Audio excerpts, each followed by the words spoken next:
pasiruošę priimti mūsų didvyrius. Žinot, Mikutavičiaus dainoja apie 3 milijonus yra, kad nesiseka 7 metus iš eilės. Bet mums 7 kartus iš eilės sekasi. Mes esame olimpiadoj. Ir vienintelis žodis, kurį šiandien reikėtų pasakyti, tai be abejo vyrams ačiū.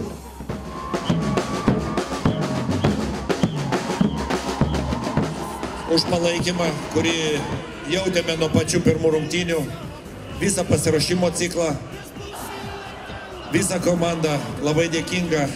Žaidžiame dėl Lietuvos ir dėl jūsų. Matai, kad padarėjai kažkokią šventę žmonėms, tas atperka visą tą vasaros įdėtą darbą, įdėtą triūsą ir tuo tikrai džiaugiamės.